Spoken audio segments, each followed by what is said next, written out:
भूगोल, जिसमें हम पृथ्वी के परिमंडल के चैप्टर से वायुमंडल का टॉपिक पढ़ रहे हैं। वायुमंडल क्या होता है?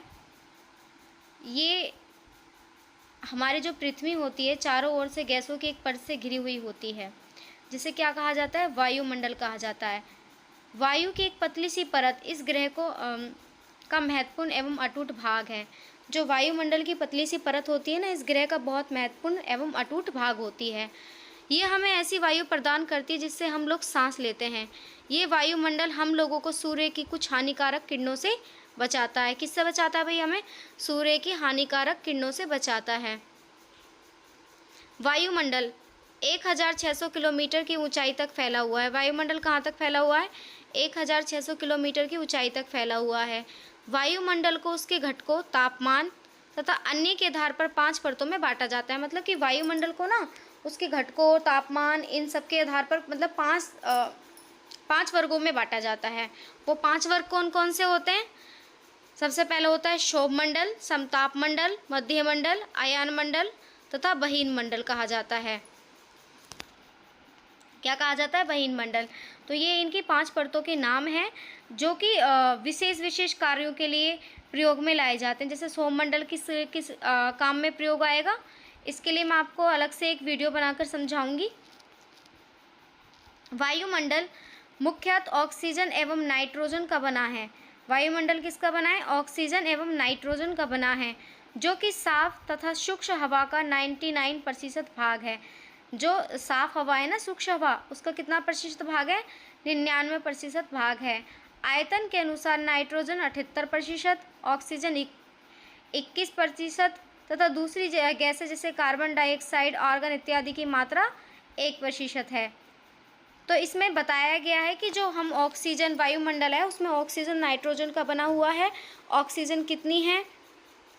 नाइट्रोजन 78% हो गई, ऑक्सीजन 21% हो गई, और दूसरी गैसें जैसे कार्बन डाइऑक्साइड, ऑर्गन इत्यादि की मात्रा 1% हो गई।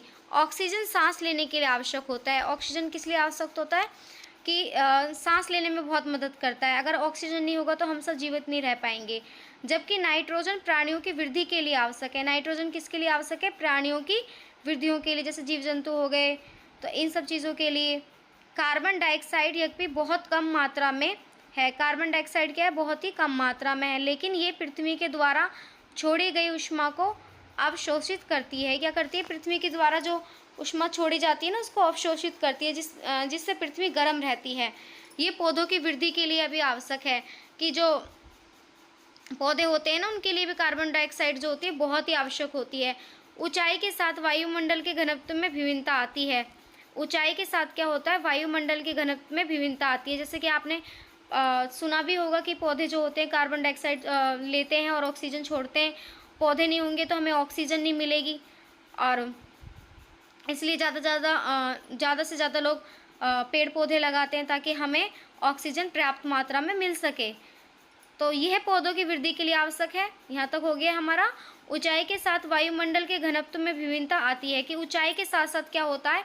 वायुमंडल का जो घनत्व होता है उसमें विभिन्नता आती रहती है। ये घनत्व समुद्री तल पर सबसे अधिक होता है, कि समुद्री तल पर तो सबसे अधिक होगा। जैसे जैसे हम ऊपर की ओर जाते हैं ना, तेजी से घटता चला जाता है। मान लो कोई पहाड़ों पर जा रहा है, पर्वतों पर जा रहा है, तो ये घनत्व क्या होता है? कम हो जाता है। तो इन लोगों को, जो पहाड़ों पे जाते हैं, पर्वतों पे जाते हैं, इन लोगों को क्या होता है? सांस लेने में कठिनाई होती है। तो ऊंचाई पर सांस लेने में जब इन्हें कठिनाई होती है तो ये क्या करते हैं? अपने साथ ऑक्सीजन सिलेंडर लेकर जाना पड़ता है इनको। तो ऊंचाई के साथ साथ जो होता है वायुमंडल का घनत्व होता है वो कम होता जाता है। ऊपर की ओर जाते हैं तापमान भी घटता जाता है। जैसे कि अभी हमने पढ़ा, ऊपर की ओर हम जब जाते हैं तापमान भी घटता जाता है। वायुमंडल पृथ्वी पर दबाव डालता है। क्या करता है? वायुमंडल पृथ्वी पर दबाव डालता है। ये एक स्थान से दूसरे स्थान पर अलग अलग होता है। ये एक स्थान से दूसरे स्थान पर क्या होता है? अलग अलग होता है। कुछ क्षेत्रों में हमें अधिक दबाव महसूस करते हैं, कुछ क्षेत्रों में क्या होता है? हम ज़्यादा दबाव महसूस करते हैं वायु का, जबकि कुछ क्षेत्रों में कम। वायु उच्च दबाव से निम्न दबाव की ओर बहती है। वायु क्या करती है? बहुत तेजी से कम दबाव की ओर बहती है, मतलब उच्च दबाव से निम्न दबाव की ओर बहती है। गतिशील वायु को पवन कहा जाता है। कई बार पेपरों में पूछा जाता है, गतिशील वायु को पवन कहा जाता है। वायु उच्च दबाव से निम्न दबाव की ओर बहती है, ये भी कई बार पेपरों में पूछा जाता है। जी मंडल क्या होता है? कि जीव मंडल किन किन चीज़ों को बनाकर बना होता है। स्थल को बनाकर, जल को बनाकर, हवा के बीच का एक सीमित भाग होता है। जीव मंडल क्या है? स्थल, जल तथा हवा के बीच का एक सीमित भाग होता है। जीव मंडल में हम भी शामिल होंगे और जितने भी पौधे, पशु, पक्षी जितने भी सब हो गए, ये सब क्या होंगे? जीव मंडल में शामिल होंगे। यह वह भाग है जहाँ जीवन मौजूद है। यहाँ जीवों की बहुत सी प्रजातियाँ हैं जो कि सूक्ष्म जीवों तथा बैक्टीरिया से लेकर बड़े बड़े स्तनधारियों के आकार में पाई जाती है। मतलब यहाँ पे छोटे छोटे जीवों से लेकर बड़े बड़े तक स्तनधारियों, मतलब बड़े बड़े बैक्टीरिया, बड़े बड़े स्तनधारियों के आकार में पाई जाती है। मनुष्य सहित सभी प्राणी, मतलब जीवमंडल क्या है कि मनुष्य सहित जितने भी प्राणी हो गए, जीव जंतु हो गए, पशु पक्षी हो गए, सब हो गए, ये क्या है? ये जीवमंडल का हिस्सा हैं। मनुष्य सहित सभी प्राणी जीवित रहने के लिए एक दूसरे से तथा जीवमंडल से जुड़े हुए हैं। जीवमंडल के प्राणियों को मुख्य दो भागों, जंतु जगत एवं पादप जगत में विभक्त किया जाता है। मतलब जीवमंडल को दो भागों में बांटा जाता है, एक जंतु जगत हो गया, एक पादप जगत हो गया। पृथ्वी के ये तीनों परिमंडल आपस में पारस्परिक क्रिया करते हैं। पृथ्वी के तीनों परिमंडल क्या करते हैं? आपस में पारस्परिक क्रिया करते हैं तथा एक दूसरे को किसी न किसी रूप से प्रभावित करते हैं और एक दूसरे को किसी न किसी रूप से प्रभावित करते हैं। उदाहरण के लिए लकड़ी तथा खेती के लिए वनों को काटा जाए तो इसके ढुलवा भाग पर मिट्टी का कटाव तेजी से होने लगता है। कि मान लो लकड़ी के लिए, अगर खेतों के लिए लकड़ी तथा खेतों के लिए वनों को काटा जाए ना, तो जो मिट्टी है ना, ये कटाव तेजी से होने लगेगा। जब वहाँ पर कोई पेड़ ही नहीं रहेगा तो मिट्टी कहाँ से रुकेगी?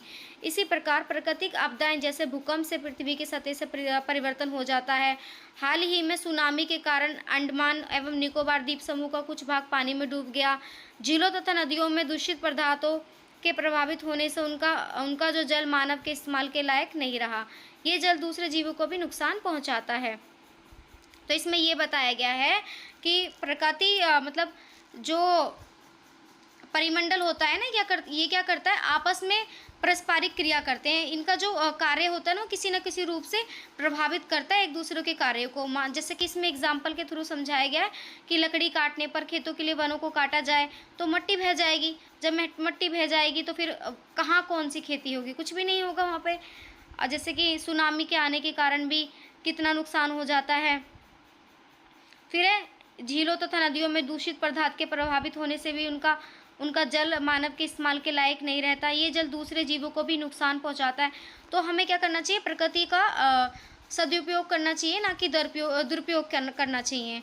उद्योग, तापीय विद्युत संयंत्रों तथा गाड़ियों को उत्सर्जित पदार्थ वायु को प्रदूषित करता है। उद्योग क्या करता है?